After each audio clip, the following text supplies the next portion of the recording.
I think lines start to cross when we put a cape on, right? And we try to solve a problem that's not ours to solve. I agree. So if there is a credit issue, like I didn't cause your credit issue, I cannot fix it. I can help guide you to the land of where people want to lend you money. I can help guide that, but I cannot fix that problem. I would need to remove the cape, and I'm not here to fix it, right? But I'm here to help. Welcome to the TNT Real Estate Podcast. I'm Tim Chase with 719 Lending. And I'm Treasure Davis with the Treasure Davis team, brokered by EXP. You're listening to the TNT Real Estate Podcast, where we keep it real and talk about what actually works in this business. Straightforward strategies, honest conversations, and the kind of guidance that helps you serve at a higher level and close more deals. Welcome to another episode of TNT Real Estate Podcast. How are you doing today, Treasure? I am doing fantastic. How are you today? I'm doing fantastic as well. And today we're going to talk about a couple really awesome things. Now, I've really enjoyed our podcast so far. I love that you dress in the most colorful outfits every single time. Absolutely love it. It's inspiring, right? Thank you. So a couple things that I would like to go over with you. We're going to revisit a couple topics, but the first thing that's on my mind is I want to talk about the roles that everybody has in real estate, right? You have an appraiser, you have a title company, you have a homeowner's insurance, you have a real estate agent, an inspector, and oftentimes I feel like the lines blur, right? The lines blur all over the place. You get a realtor saying something, you get a loan officer saying something, whatever the case may be, right? So I want to talk about where those lines, not really where the lines are, but like what the actual role is. So I'll tell you my definition that I tell people. And then Wait, did you see me square up for the conversation? You did. You're like, bring it, boy. Quit overstepping. So, well, let me ask you this. What do you think the loan officer's role is? What is when you refer to a loan officer, what is their role? Like, what is the primary thing they're supposed to do? The primary thing that they're supposed to do is come along as a partner in the transaction and make sure that the client feels educated, confident, they know their options, and that you're following the dates and deadlines in the contract to get us to a successful on-time closing. I like how you threw that. I feel like the last thing was a jab. Dates and deadlines in the contract. Do better. We're gonna visit dates and deadlines in a second, but and this is something that real estate agents and loan officers we work very well together, but there's also a healthy respect for each other, right? Yes. Like there's a respect of, I know you're gonna take care of your business. I hope you understand that I'm gonna take care of I was gonna try to take care of my business, but we're also we deal with a lot. You deal with a lot of loan officers. I deal with a lot of real estate agents. So oftentimes, if there's not a good synergistic connection, then it can seem sometimes, I don't want to use the word combative, but harder than it has to be, right? More 100%. more difficult than it has to be. It could always be easy, because at the end of the day, you have a buyer that wants to buy a house. Yes. I have a buyer that wants to buy a house. Yes. The seller has a listing agent has a seller who wants to sell a house, right? We all have financial interest in making sure that it works. So it's crazy to not make it awesome, right? So before I visit my dates and deadlines argument, or rebuttal, I should say, okay, I squared up a little bit. You didn't. Right. I really angled in okay. there. So I'll tell you what my definition of what the realtor's supposed to do. Okay. Okay.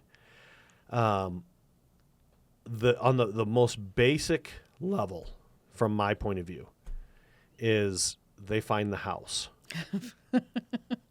Okay. Okay. That's what they do. Okay. Okay. The loan officer finds the money. Okay. The appraiser justifies the value. Correct.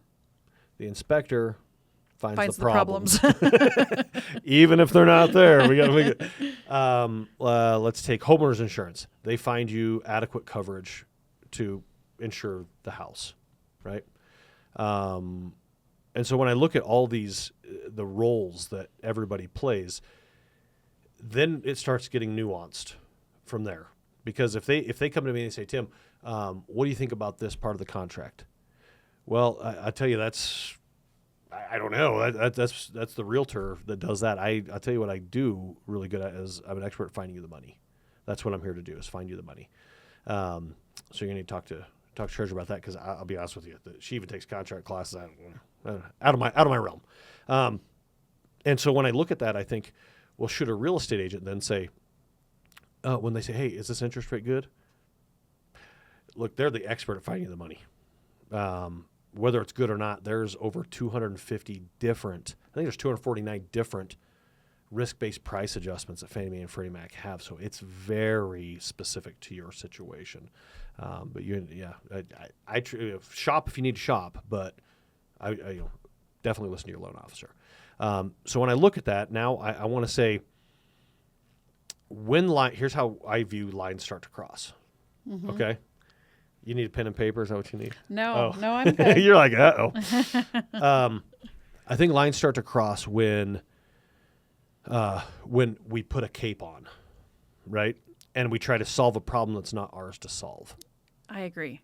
So if there is a credit issue, like, I didn't cause your credit issue, I cannot fix it. I can help guide you to the land of where people want to lend you money. I can help guide that, but I cannot fix that problem. I would need to remove the cape, and I'm not here to fix it, right? But I'm here to help you. Real estate agents, where do you see realtors putting on their capes and maybe going a little bit further than maybe what they should? I normally see that when realtors are working in new construction. Okay. And they go to do the blue tape walk, and they feel like that's their time to potentially show their value, is at that walk. Because they hadn't really had to do a whole lot since they went to a new they're build. beating up the builder during the middle of that walk when Gotcha. there's ways to be proactive and take care of our clients, and also be a good partner in the transaction, because the clients aren't looking at it from that point of view. They're trying to look at it from, where are we going to put beds? Where are we going to build our memories? What are we doing? Yes, we're going to look for some things that are wrong, but we're not here to. The texture's a little bit off on the south wall. I didn't even notice. I was more concerned with where the crib's going to go, the TV's going to go, and how this beautiful kitchen's going to look. Yes. Maybe that little bit of texture off isn't worth the fight. So sometimes I think we see people step in where it's not needed because they didn't build the value that they needed to do up front. Interesting. Okay. So on a new build, are you thinking more like you say, the blue tape walkthrough, or during the construction process where they do change orders and stuff like that? No, we normally see it at that blue tape walk when realtors decide to sometimes show up. Yeah. And then and then dun, dun, dun, dun. Yeah. Don't worry, they put their I got cape this. on. Yeah, they we're put like, the cape on. Okay. And we're saying, where have you been? Like, we have a step-by-step process of how realtors can be proactive and be diligent throughout the entire process. There's been things that we've caught that have been honest mistakes from the builders that we caught because we were proactive from the very beginning. You didn't have to go through on that blue tape walk and say, I will find every corner that isn't proper. Instead, you're like, well, when we were here, we saw something with a vapor barrier because we did a walkthrough. We saw this or we saw that, that we are able to address early, where even the bones of the house are more important than a small shade difference on the wall, right? So I would say loan officers, we put our capes on in two areas that we need to really not. But it usually boils down to trying to impress somebody. Okay. We either try to impress the client with our massive knowledge, and we talk about things we don't even truly understand, right? We don't understand the flow of money when you're hedging your lock. Like we act like we do, right? We like to say we do. Oh boy, that Jerome Powell, blah blah blah. Well, boy, it affected the 10-year. Yeah, we like to say stuff. We like to impress people like that. And then what we do with the client is then we try to impress them with, I'm going to use air quotes, making things happen. Like, oh, the underwriter doesn't like your verification of employment. You know what? you just wait right here. I'm gonna go talk to that underwriter. Guess what the loan officer doesn't do? Approve loans. You want to know why? Because we'd have massive default rates. We are optimists by nature, right? I would approve you based off of this conversation. Thank you. You seem like a pretty straightforward gal. Thank you. I feel like you're going to make those payments. Absolutely. You know, I don't. I've seen no indication that you won't. Okay, loan officers don't approve loans. In fact, here's kind of my theory. I don't share this with clients, but I feel like loan officers actually what they do, and actually realtors the same thing. I feel like loan officers, their real role in the beginning is they're like fortune tellers with a little bit of data. Like, I know your birthday and your kid's nickname and your dog, so I'm going to fortune tell all kinds of stuff, right? And that's a little bit far. Okay, I exaggerated a little bit. We predict. Okay. Okay, we predict what an underwriter is how they're going to react based off of guidelines and experience that we've had. Mm-hmm. But every underwriter, they have their own DE certifications, or licenses. They have their own. They're lap underwriters. They're with VA. Like, whatever it is, they are beholden to a different entity other than the loan officer. So what we do is we do our best to predict what they're going to do. So as an example, let's say one lender has an overlay. They don't like certain kind of income, right? We do our best to predict out of our 50, 60 lenders. I know these ones don't really like it, where these people are a little bit more lenient. I think we're going to be okay. So I feel like we're just there to predict what the underwriter is going to do, because when it comes down to it, let me ask you, what can a loan officer actually do other than make the smooth sailing feel good through the process? Like, we can't approve anything. We can't make anything happen. I can't determine the value of the house. I can't make the secondary or the funding desk send the money. Does that make sense? Like, what do I actually do other than just predict what the client is going to need and then try to give them the best experience possible while navigating the complexities of the loan process, right? It's kind of interesting. Interesting perspective. Do you view this differently? I do a little bit, because the underwriters are asking you, loan officers, for documentation. And it's also, in my opinion, you're the middleman, if you will, to make sure that when they ask for documentations that you're getting it as quickly as possible. And if you're not able to get it as quickly as possible, you're calling in other people to help you get that documentation as quickly as possible. Okay, calling Treasure. She got her earrings on. She's ready for a little bit of a street fight. Yeah, call me in. Tag me in, baby. I got this. Tag me in. Yeah. I can take these earrings off right away. I take my shoes off, and I'm getting you those pay stubs. Yeah, gotcha. But I think that if it was looked at like that, like the way that it feels on the realtor side is that, they're working until 2:00. Yeah, and then we go drink. Not all of them. Yeah. And then, the day before closing, they're like, oh, yeah, here's this file. Oh, it's closing tomorrow. Son of a gun! We still need the appraisal. Shoot! I'm going to need an extension. Yes, and actually, I would say that sometimes that actually kind of holds true for some people, right? But kind of how you said with the new build process, right, where the realtors put on their cape. I think the right processes at a mortgage company. So we have, like at 719, we have backups to the backup. Like everybody has accountability. So if I'm not doing something, I have somebody who's making sure that I am doing stuff. And then we have our processors. We actually have backups to check up that the processors are doing it. And it's full transparency. Everybody knows when you're not doing what you're supposed to do. But then it also allows us to say, okay, our appraisal date is coming up, and we've already, like we know that this scenario is happening.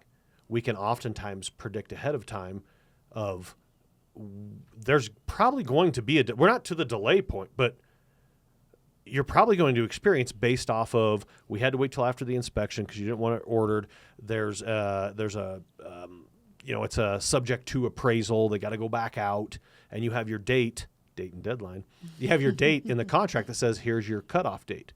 Well, by the time they got back out and then sent the report, or we have a reconsideration of value or a tidewater or something like that, that date is by no fault of the realtor, by no fault of the loan officer, by no fault of really anybody. It's just the way the process worked. That date is now needing to be extended. So I think the loan officer needs to be able to tell the real estate agent ahead of time, hey, this is, well, you should probably know too, but we're looking down the barrel of an extension possibly here.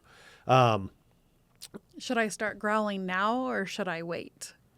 You can growl all you want, but what I really want to, I guess, hit on here, okay? Let's see, what do you want to hit on?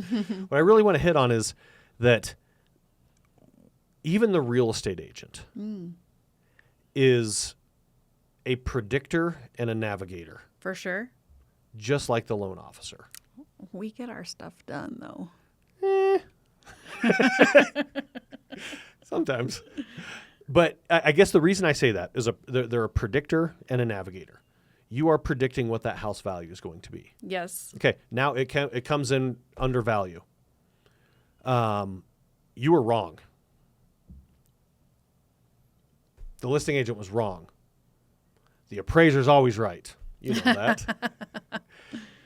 But you don't beat yourself up over it. It's a thing. It happened. You got a grumpy appraiser that woke up on the wrong side of the bed and their ex-spouse lived in the neighborhood. They have bad memories of the time they went and knocked on the door with a shotgun. You know what I mean? They just, they don't like this neighborhood. It ain't worth nothing. I think AI is going to fix that process quite a bit. Oh my gosh. Because it's very subjective. It's extremely, it is subjective. Mm-hmm. But for right now, you don't consider yourself a failure when that appraisal comes in low, do you? Well, you shouldn't. I mean, it depends. Okay. If I'm the listing agent, yeah, yes, I do. Okay. But not the buyer's agent? Because we know. You know what? That it's going to be iffy, okay, right? Like there are some like times. we pushed the envelope this time. We've pushed okay. it. We are looking to be the high comp in this neighborhood. Okay. We're looking to push over that. Okay. Comparable. We know that we're comps are probably 440 and we're going at 447, 455, something like that. We already know that we're going in, so it's going to kind of push it. Hope someone has to be the high comp. Why not us? Okay. But that's the conversation that we have with our clients, typically up front, to say, we're going to push the envelope. Yeah. This is what this is going to look like. This is why I'm suggesting these things, because this is how we see value, not just because I over improved my home and now I want to make up that money, or I put in a swimming pool in Colorado and where's my 50 grand? or I'm moving to XYZ state and I have to have this money to move over here. It's like the market doesn't. Your house is worth exactly the amount that people are willing to pay for it. Exactly. Not a penny more. We don't make pennies anymore. Yeah. Oh, that's true. We stopped making pennies. So it can't be worth a penny. We don't have Are we pennies. going to stop talking about pennies? Never. Are we going to get rid of the 99? Like you know how it's like $1.99 for something? Yeah, that's gone. Can you not advertise that anymore? Probably not. That's interesting. Yeah. Because it would be like advertising $1.99 points, or 1.997364. Basically, you have pie going at the end of your price, right? Yeah, it's like I got 99 problems, and tax ain't one. So think about this though. Why wouldn't they? And I know we're kind of going to a different. You're going crazy. We are, but not we. You are. You brought up pennies. I brought up pennies. But why don't they? If we got rid of pennies, I see this little sign at King Soopers the other day. It says, "Due to no more making pennies, please pay with exact change." Why don't they just change the cash register slightly to round everything to the nearest nickel? We already round everything to the nearest penny. Round it to the nearest nickel, or my opinion, round everything to the nearest dollar. I don't want 77 cents, just $1. Well, you can't have 77 cents anymore because you can't make change on it. Okay, 80 cents. Just want $1, right? Just call it good. Or at least the nearest quarter, something like that. So to circle back on your little, what do you call it, a rabbit hole that you went down just now on pennies? Yes. Mm-hmm. The whole reason I want to mention this to you, number one, I knew you would slightly disagree with me. just slightly. But the more I think about it, none of us can actually we can't make anything happen. Like, you can't for sure get a dollar amount on a house. You can't for sure get concessions. You can't for sure get the appraisal to come in the way you want, right? You just can't. But what you can do is you can predict really, really good through education and knowledge and experience probably what it's going to be. Yes. And I kind of, this is a weird thing in underwriting, is when it comes to loans, there's some stuff that is like for sure. Like, I know if you don't get out of the military within a year, I know I can use all your BAH and BAS based off of where you're going to live, and I know how much your base pay is going to be. Like, I know that. I know that you pass residual income. It's just math, right? That's easy. But then there's things that are variable in it, where it comes down to the words they like to use is underwriter discretion. So if there's underwriter discretion involved anywhere, then we need, for you to get a solid pre-approval letter, we need to keep digging, and we need to talk to underwriters, and we need to keep going and keep going. And sometimes that process goes from like a 2-hour pre-approval to a 2-day or a 3-day, because now we're getting documentation, letters of explanation from the client, trying to get you the most solid pre-approval letter possible. I actually, believe it or not, you will believe this, I have real estate agents that just tell me, Tim, just give me the letter. We'll work it out. Just give me the letter. I'm like, well, first off, number one, here's the first thing. You don't have to have the letter to go write an offer. Just go write the offer, right? Like, you don't have to have it. There's no rule that says you have to have a pre-approval letter when you submit it. Is there a rule? There's no rule. There's no rule. You could write the offer on this piece of paper and just hand it over. No. Yes, we you can't do that. Why can't you? Because we have Colorado state documents that we have to use. You're for telling me offers. that a real estate agent can't go to, I almost said Staples. Is Staples still around? Is it still a real thing? I think so. I think it is. Office Depot, something like Yeah. that. Well, they used to sell, date myself a little bit, way back when, you could go in and buy like a pre-made real estate contract or a leasing you contract. can get that on the state website too. Okay, but Has to be on a state contract. Are you sure it has to be on a state contract? Yes. You're positive? 100%. Really? Mm-hmm. You mean I couldn't just write up an offer as a broker on here, but the individual can if there's no broker involved? Correct. They can write it on I had no idea. that state approved document. We have to use state approved documents for anything that we do. Unless it's a new build, then all hell breaks loose. You do whatever you want, right? Fair. But you go write an offer. Do you even write offers on new builds? No. We just tell the salesperson, this is what our offer is. We kind of do. You do a verbal Works offer. like a commercial deal. So it's like a verbal offer. Mm-hmm. Really? And we negotiate and then they write it up. That seems a lot sketchier than writing it on a notepad. Mm-hmm. Wow. Interesting. Okay. Huh. The more you know, The right? more the you more, know. The more you know. So I guess the whole point of me wanting to talk to you about this today, do you still like how I threw some Wisconsin? Talk to you about this. Are you from Wisconsin? No, I have a client right now that kind of has that accent, so I'm hypersensitive to it right now. Okay. So, that's all. So the point of me wanting to talk about it was I keep seeing real estate agents say that lenders need to do a better job. Do better. Yet not owning their side of the fence. I own my side of the fence. Okay, so who's to blame when the appraisal when the value comes in low? If you're the buyer's agent. I mean, as a buyer's agent, Okay. if it's going to be, a little So bit sketchy. you wrote an offer Yeah. that is above what the value is. Some people and do knowing just that your to client, secure the house. Okay, well and okay. I'm not talking about that. To me that's kind of shady. But I I'm could be just I could be telling you. wrong. I don't know. I don't I'm practice just real telling estate. you that's That's what they do. sometimes. Okay. Yeah. They'll just be like, let's see where the appraiser brings it in at. Yeah. Let's just see. Because here's the whole thing about the appraisal process, which is a whole nother conversation. They get a copy of the contract. That's some So bullcrap. if they were really doing it off of the value, they would not see the actual contract. You just opened up a whole can of worms. I did. And we're not going to go down We're not going to go down that rabbit hole. We're not going down that That's rabbit some hole. crap. We're not going down that rabbit hole. However, I think that when lenders communicate throughout the process and give weekly and timely communication, that allows the people, the agents, the buyers, and the sellers to plan accordingly to make sure that since you guys have found a loophole around the 3-day disclosure, that we know. It's not a loophole. It's the way it was written. Okay. Which we've completely eliminated every The reason why safety net. Yeah. The reason why it was done was so that people weren't screaming into closing. That's gone. Right. Completely gone. So if people followed what it was intended for, i.e. lenders, followed how that was written. We all know how it was written. Yeah.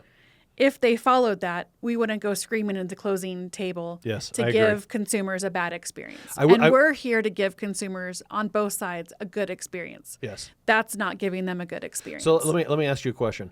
Would you rather have a loan officer, and this is actually helpful because I'm learning from you, and I really appreciate that.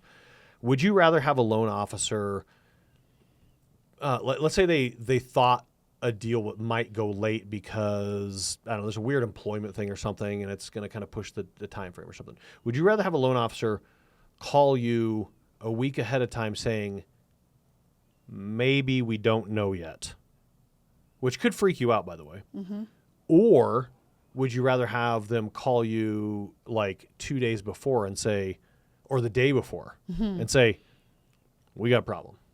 Would you rather be freaked? And let's say that they freaked you out, but it only like 50% of the time came to fruition. So which would you rather have? I would say do better. Okay, what? You have to pick one. No, I would pick C.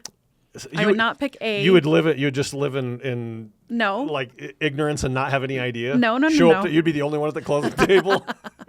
Where is everybody? Treasurer, you didn't want to know. I would pick C. Okay. Because A, you said was no a week ahead of time, and no, it might work out. Maybe. Yeah, exactly. Maybe. Total maybe. Maybe. Complete maybe. It might freak you out. It might actually close. You could prepare for it, but you may not need to. Right? And so what I would respectfully say back is, I need you to get a little bit more aggressive. What do you need to do to get this answer quicker? Okay. And what options are you coming to me with? Yeah. Which I'm really big on. Yes. You love the options. If you're going to come with a problem, come with options. Come with a solution. Yeah. Come with options. Well, but that also goes down to the same thing, and that's what I appreciate when real estate agents. I kind of gave you a hard time about the value coming in when you're the buying agent, right? It's like kind of gave you because I'm like everybody's got to own their stuff, right? For sure. But one thing that most realtors do quite well, probably better than a lot of loan officers. Yes. Mm-hmm. Do they cook better? They do. Do they drive better? No. Absolutely. Okay. What they do better. Tell me. Is usually when something is kind of gone amiss on the contract, whether that be the inspection came in with appraisal, whatever it is, right? They usually have like, here's a couple options for how we can approach this. Like they can go to the client and say, we can approach it like this. We don't know how they're going to react. We can approach it like this. We don't know how they're going to react, right? But you can at least say, here's some options. I feel like loan officers a lot of times, I told you there was two things. I'm still thinking about it. I didn't forget, even though you took me down a penny rabbit hole. There are two reasons we put on capes, and it all comes down to impressing people. The first one is impressing the client, and we want to I will fix this problem. You just wait and see. But the other one that we do is we try to impress the real estate agent, which is interesting. I don't know why. I don't go to the doctor and try to impress him with my incredible muscle density. I don't go to the dentist and be like, I brush that every day. That one right there, every day, right? I don't try to do that. So I don't know why while loan officers are always trying to put on this cape to impress. But when they go through and they try to impress the realtor, oftentimes they set themselves up for bigger failure because now they're trying to own things they can't own. We cannot force the underwriter to do anything. We cannot force the appraiser to get out there faster, right? Like there's certain things we can't force the client's employer to give us a verification of employment any faster. Like we can call them every day, but we can't drive out to, I'm going to use Wisconsin again. We can't just drive out to Wisconsin, knock on the door and be like, bro, we need this verification of employment from an employee that you had 2 years ago. I mean, if there was some proactiveness to know this is the closing date, now I need to reverse everything that I need to do on my side to make sure that everything meets that, then I won't have to go knock on the door of Wisconsin because I was proactive and diligent, and I took my file. I feel like you're attacking me right now. seriously. I feel like you're attacking me slightly because I just complimented real estate agents. Oh. I just threw out a compliment saying you guys do this really good. You guys, have options and you go at it, and you come at me attacking me saying I need to follow dates and deadlines better. So we're gonna just say dates and deadlines, right? Every single date and deadline. Even though the realtor makes up the dates and deadlines, sometimes they're unreasonable and unachievable, and they expect everybody to live up to them. No, because what I do is I call my lender. I'm sounding bitter. You are. I call my lender and I say, what do you need for seller concessions and what closing date? And then you're Fair like, enough. this and this. And I'm like, done. And then I reverse everything back from that closing And then we date. reverse from the date that you already reversed. Do two negatives make a positive? Because two They reverses do. could make and a if forward. you just close on time, it's positive. So if you reverse engineer what you ask me and I reverse engineer the dates and deadlines you put in there, technically we're forward trajectory. Right. We're predicting Yes. what we need to do and the timelines and Yes. the holidays that are in there because, oh my gosh, we can't close. It's Thanksgiving. And I'm like, Thanksgiving just sprung up on us. When did this take place? We can't close. There's no one in the office Thursday or Friday. Thursday. We always close on Fridays and That's Thursdays. What are you talking unusual. about? Not when it's Thanksgiving. Yes. And then lenders are surprised by it. And they're just like, oh my gosh, this holiday just snuck up on us. I'm like, Yeah. it's unusual. Interesting. I think we need to arm wrestle before this is over. Do you want to arm wrestle right now? Like we can arm wrestle. You want to arm wrestle right now? Let's arm. Okay, you don't want to arm wrestle. She might be. Oh, we're going. I forgot she's a lefty. Crap. She might get me on that one. Even though it sounds like there's like some back and forth jabbing, I think it's really healthy to have like open communication. And I think that's what I would like people to hear is like, look, you feel this way. That's cool. You feel that way. But there's also another side to that story. Like, I feel like your dates and deadlines are made up and sometimes you pull them out of, you like shake them up like a bingo thing. And you're like, E27. All right, mark closing day down for E27, right? You know what? I will have you know that as a new realtor, you get a checklist of how your dates and deadlines should be structured. And that, as a new agent, is how you learn to structure your dates and deadlines. Just don't write MEC, please. No. I hate MEC. No MEC. No MEC. Because then you're like, what came first, the chicken or the egg? Yeah, okay. So then it's MEC, and then all of a sudden you have an addendum somewhere along the way, which does that change MEC? Yeah. And MEC when you say MEC as the loan, I'm like, okay, does that count Sundays and Saturdays? Does holidays count? It depends on what box was checked at the very beginning my of the gosh. contract, which is a lot. Hold on a second. We No need more to MEC, just please. simplify things, and we need to just make sure that when we're doing a real estate transaction, that we're following the parts of the contract that are our fiduciary responsibility.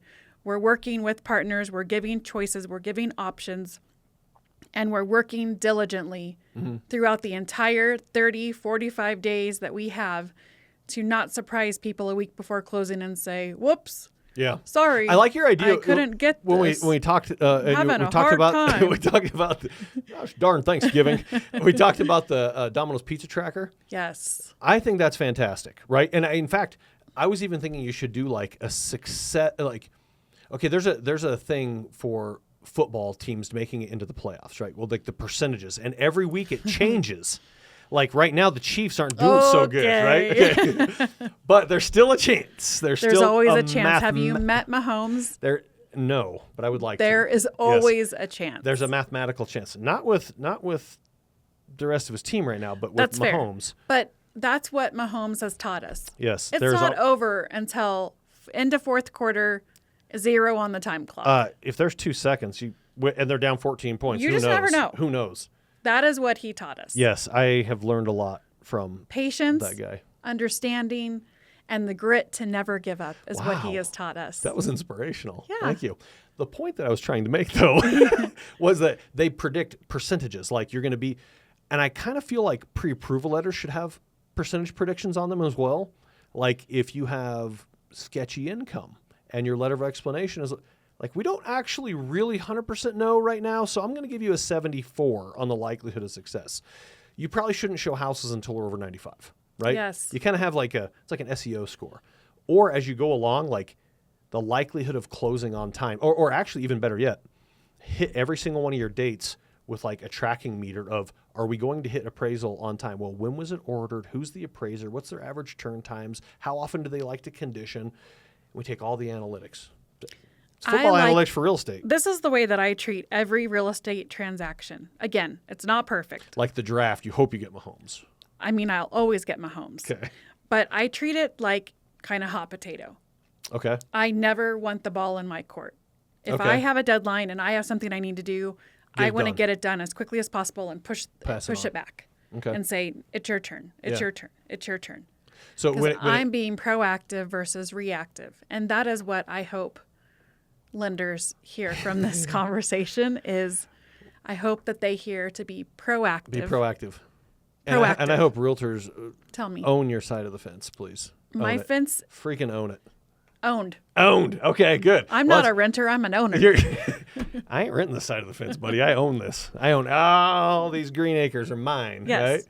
Well, I appreciate you taking a few minutes because I may have a very shallow look of I find the money, you find the house, and the rest is nuanced of how we actually navigate and we predict and navigate, right? So that seems very super basic, and I know there's a ton that goes into that, but when I really break it down, and I think I just stay up at night in a dark room and think about, what do I actually do?